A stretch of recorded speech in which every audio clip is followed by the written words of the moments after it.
নমস্কাৰ প্ৰিয় দৰ্শক, অন্য এটা ভিডিঅ'লৈ মই ভনিতা আপোনালোককে স্বাগতম জনাইছোঁ। আশা কৰোঁ আপোনালোক সকলোৱে ভালে আছে। আজি খুব ধুনীয়া এটা ৰেচিপি লৈ আহিছোঁ। আশা কৰোঁ ৰেচিপিটো আপোনালোক সকলোৱে ভাল পাব। আপোনালোকে দিনে স্ক্ৰীনশ্বট দেখিছে। এইফালে মই নৰসিংহৰ পাত লৈছোঁ। পাতখিনি ভালদৰে ধুই লৈছোঁ আৰু এইফালে মই ডাঙৰ চাইজৰ এটা আলু লৈছোঁ, কিন্তু আলুটো মই বইল কৰি লৈছোঁ আগতে। বইল কৰা ভিডিঅ'টো দেখুওৱা নাই। আৰু এইফালে মাছ লৈছোঁ। এয়া লোকেল চিলভাৰ মাছ হয়, 4 পিচ লৈছোঁ। প্ৰথমতে মাছখিনি মই ভাজি ল'ম আৰু তাৰ কাৰণে নিমখ আৰু হালধি এই মাছখিনিত মই ধুনীয়াকৈ সানি ল'ম। আৰু এইখিনি মই মিক্সাৰ গ্ৰাইণ্ডাৰত ধুনীয়াকৈ পেষ্ট এটা বনাই ল'ম। তাৰপিছত আপোনালোকক দেখাই আছোঁ। এইফালে জাৰটো লৈছোঁ, ইয়াতে মই এতিয়া পানী দিম।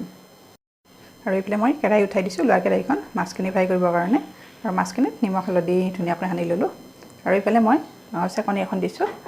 এইখিনি অকণমান চেকি ল'ম। এনেকৈ গোটেইখিনি ৰসখিনি ওলাই ল'ম। কেৰাহী গৰম হৈছে, এতিয়া মই মিঠাতেল দি দিছোঁ ইয়াতে।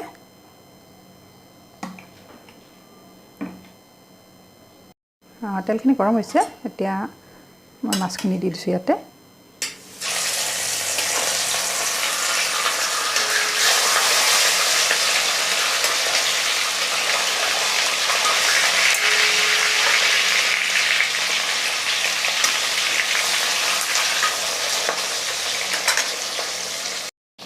এটা চেট হৈছে আৰু এতিয়া মাছখিনি উল্টাই দিওঁ।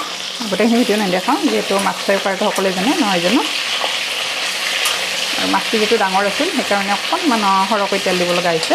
আৰু এইখিনি তেলেৰে মই ইয়াৰে জোলখিনিও বনাম নৰসিংহৰ।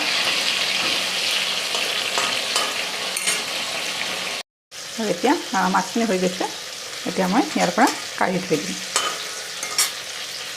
মাছখিনি ইয়াতে কাঢ়ি থলোঁ। আৰু এতিয়া মই প্ৰথমতে আলুখিনি ভাজি ল'ম অলপ। একেবাৰে ৰংচোৱা হোৱালৈকে ভাজিম। এতিয়া আঞ্জাখন খাবলৈ খুবেই টেষ্টি হয়। আপোনালোক সকলোৱে বনাই নহয় জানো, চবৰে বনোৱা পদ্ধতি বেলেগ বেলেগ। কিন্তু মই এনেকৈ আলুখিনি প্ৰথমতে অকণমান ভাজি লওঁ। আৰু তাৰপিছত আপোনালোকে দেখাইছোঁ, আপোনালোকে আঁতৰি নাযাব। আৰু ইয়াত আলুখিনি ৰঙা হৈছে। এতিয়া মই আলুখিনি ইয়াৰ পৰা ট্ৰেন্সফাৰ কৰিম। আৰু ইয়াতে মই নৰসিংহৰ পাতৰ আঞ্জাখিনি বনাম।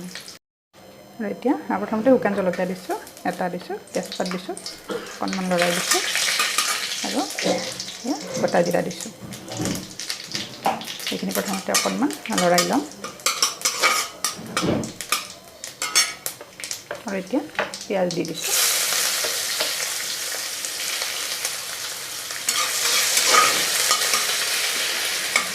ৰেচিপিটো মছলা বেছি প্ৰয়োজন নহয়।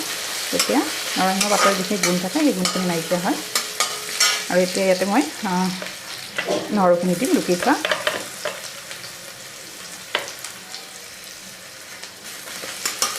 আপোনালোকে জলকীয়া বেছি খালে দি দিব। বৰ্তমান মই শুকান জলকীয়া এটা দি দিছোঁ আৰু শেষত কেঁচা জলকীয়া এটা দি দিম। এতিয়া ইয়াতে মই নিমখ আৰু হালধি এড কৰি ল'ম। এয়া নিমখ দি দিছোঁ, হালধি গুড়ি। আৰু এতিয়া ইয়াতে ভাজি থোৱা আলুখিনিও দি দিম মই একেলগে। আলুখিনি দি দিলোঁ। এতিয়া মই বনাই থোৱা নৰসিংহ পাতৰ এয়া জোলখিনি ইয়াতে দি দিম।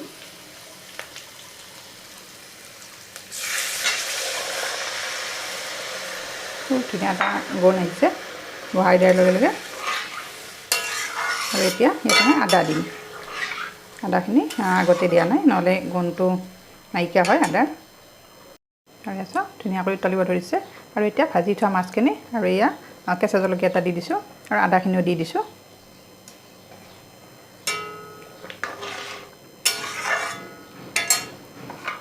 মাছখিনি গোটেইখিনি দি দিছোঁ। খুব ধুনীয়া এটা গোন্ধ আহিছে। একেবাৰে সহজ ৰেচিপি, তথাপিতো শ্বেয়াৰ কৰিলোঁ, যিহেতু সকলোৰে বনোৱা পদ্ধতি বেলেগ বেলেগ হয়, নহয় জানো। আপোনালোকে মোৰ আজিৰ নৰসিংহৰ পাতৰ ৰেচিপিটো চাই যদি ভাল পাইছে, তেতিয়াহ'লে লাইক এটা কৰিব। আৰু ভিডিঅ'টো সম্পূৰ্ণ কৰি চোৱাৰ পিছত কমেণ্ট আগবঢ়াব। আৰু যিসকলে মোৰ ভিডিঅ'সমূহ ইউটিউবত চাইছে কিন্তু এতিয়ালৈকে মোৰ চেনেলটো ছাবস্ক্ৰাইব কৰা নাই, আপোনালোকে মোৰ চেনেলটো ছাবস্ক্ৰাইব কৰি দিব। তেতিয়াহে মই নতুন নতুন ভিডিঅ' আপলোড কৰিলে আপোনালোকৰ তাত নটিফিকেশ্যন যাব আৰু আপোনালোকে ভিডিঅ'টো লগে লগে চাব পাৰিব। আৰু যদিহে ফেচবুকত চাইছে কিন্তু পেজটো এতিয়ালৈকে ফ'ল' কৰা নাই, তেতিয়াহ'লে পেজটো ফ'ল' কৰি দিব। তেতিয়া নতুন নতুন ভিডিঅ' মই আপলোড কৰিলে আপোনালোকে লগে লগে চাব পাৰিব আৰু অলপ সময় লাগিব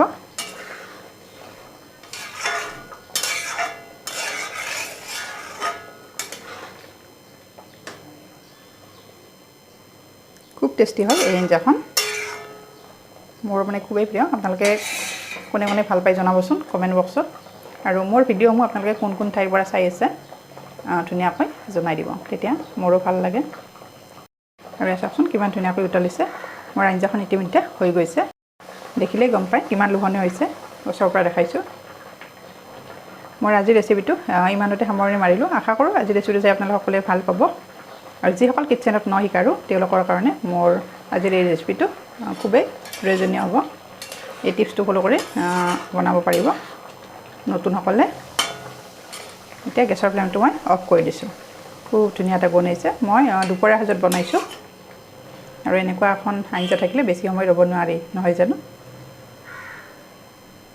ধন্যবাদ